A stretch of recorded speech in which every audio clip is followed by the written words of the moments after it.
मुंबई के बाहरी इलाके में अजीब घटनाओं की खबरें तेजी से फैल रही थीं। 1 महीने के भीतर 6 रहस्यमयी हत्याएं हुई थीं। हर शव से खून गायब था और मौत का कोई स्पष्ट कारण नजर नहीं आ रहा था। पुलिस ने हर बार घटनास्थल की जांच की, लेकिन नतीजा शून्य। इन हत्याओं की गुत्थी जब पुलिस के बस से बाहर हो गई तो मामला सीआईडी के पास आया। एसीपी प्रद्युम्न सीआईडी मुख्यालय में गंभीर मुद्रा में खड़े थे। उनकी आवाज में सख्ती थी। टीम, ये केस जितना दिखता है उससे कहीं ज्यादा खतरनाक है। हमें पता करना होगा कि इन हत्याओं के पीछे कौन है और क्यों। लेकिन ध्यान रहे, हमारी हर चाल सटीक होनी चाहिए।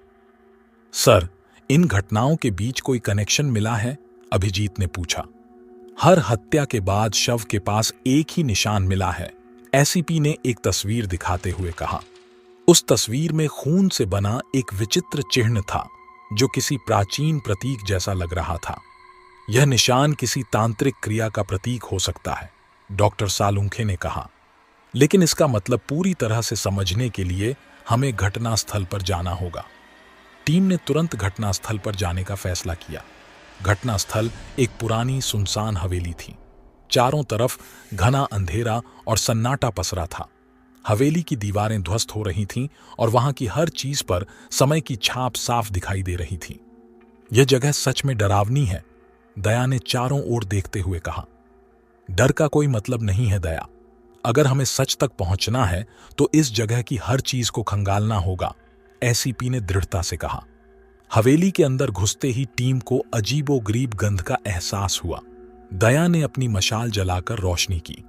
सर, यहां दीवारों पर यह निशान देखिए, अभिजीत ने इशारा किया।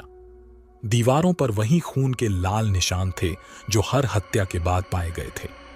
यह खून ताजा है, डॉक्टर सालुंखे ने दीवार को छूते हुए कहा, जैसे किसी ने कुछ ही घंटों पहले इन्हें बनाया हो।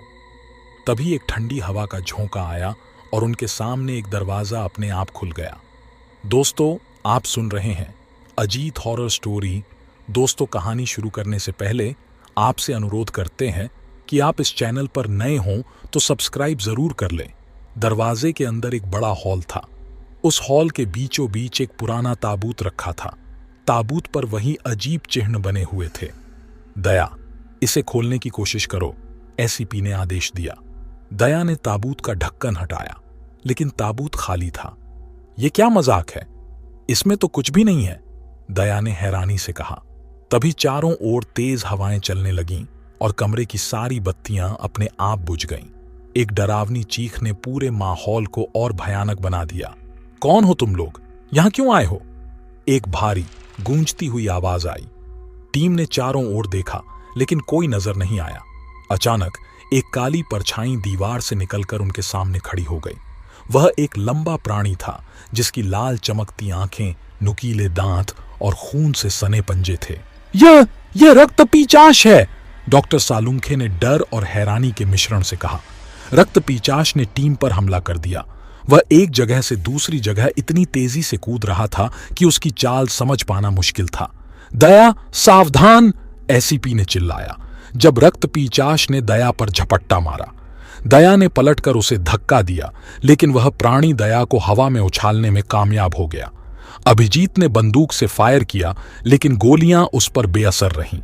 सर, इसे रोकने का कोई और तरीका खोजना होगा, अभिजीत ने कहा। यह इंसानी शक्ति से नहीं रुकेगा, डॉक्टर सालुंखे ने कहा। हमें कुछ पवित्र चीजों की जरूरत है। डॉक्टर सालुंखे ने पुराने दस्तावेजों को ध्यान से पढ़ते हुए कहा। यहां लिखा है कि यह प्राणी किसी प्राचीन श्राप का शिकार है। सदियों पहले इस इलाके में एक राजा हुआ करता था जिसका नाम विक्रमादित्य था। राजा ने अमरत्व की खोज के लिए एक तांत्रिक से मदद ली थी, लेकिन तांत्रिक ने धोखे से राजा को एक ऐसे श्राप से बांध दिया जिससे वह अमर तो हो गया, लेकिन उसे इंसानों का खून पीकर जिंदा रहना पड़ा। क्या मतलब? ये वही राजा है? अभिजीत ने पूछा। हां, और इस हवेली को उसने अपने शिकार को फंसाने के लिए बनाया। यह तांत्रिक के बनाए मंत्रों और श्रापों से सुरक्षित है, लेकिन शायद यह पिशाच आजाद होना चाहता है, सालुंखे ने गंभीरता से कहा। तो हमें इसका अंत कैसे करना होगा? दया ने पूछा। यहां लिखा है कि इसे खत्म करने के लिए उसी तांत्रिक के मंत्रों और पवित्र जल का इस्तेमाल करना होगा, लेकिन एक चेतावनी भी है। अगर मंत्र ठीक से नहीं पढ़ा गया तो यह प्राणी और ताकतवर हो जाएगा, सालुंखे ने कहा। टीम ने फैसला किया कि उन्हें पास के पुराने मंदिर से पवित्र जल लाना होगा। वह मंदिर हवेली से करीब 3 किलोमीटर दूर था, लेकिन रास्ता खतरनाक और सुनसान था। हमें जल्दी करनी होगी। अगर यह प्राणी फिर से हमला करता है तो हमारे पास ज्यादा समय नहीं होगा, एसीपी ने कहा। टीम मंदिर की ओर बढ़ी। रास्ते में अजीब आवाजें सुनाई दे रही थीं, जैसे कोई उनका पीछा कर रहा हो। अचानक झाड़ियों के पीछे से एक साया उभरा। रुको, यह वही प्राणी है, दया ने चेतावनी दी। रक्तपीचाश ने टीम पर झपट्टा मारा। उन्होंने खुद को बचाने के लिए रणनीतिक रूप से बिखरकर उसका ध्यान भटकाया। अभिजीत और दया ने उसे रोके रखा, जबकि एसीपी और सालुंखे मंदिर की ओर भागे। मंदिर तक पहुंचने पर उन्होंने देखा कि वह पूरी तरह से खंडहर में बदल चुका था। वहां एक बूढ़ा पुजारी बैठा था, जो उन्हें देख मुस्कराया। तुम लोग क्यों आए हो यहां? पुजारी ने पूछा। हम पवित्र जल की तलाश में हैं। हमें एक श्रापित प्राणी को खत्म करना है, एसीपी ने कहा। पुजारी ने उन्हें चेतावनी दी। पवित्र जल लेना आसान नहीं है। यह जल उसी को मिलता है जो अपने इरादों में सच्चा हो। तुम में से केवल एक ही इसे उठा पाएगा। सालुंखे ने जल उठाने की कोशिश की, लेकिन असफल रहे। फिर दया ने कोशिश की और पवित्र जल को सुरक्षित उठा लिया। टीम वापस हवेली पहुंची, लेकिन इस बार रक्तपीचाश और भी ताकतवर हो चुका था। उसने हवेली को अपने जादू से घेर लिया था, जिससे निकलना असंभव हो गया। अब हमारा अंतिम मौका है। हमें तांत्रिक के मंत्र और इस जल का इस्तेमाल करना होगा, सालुंखे ने कहा।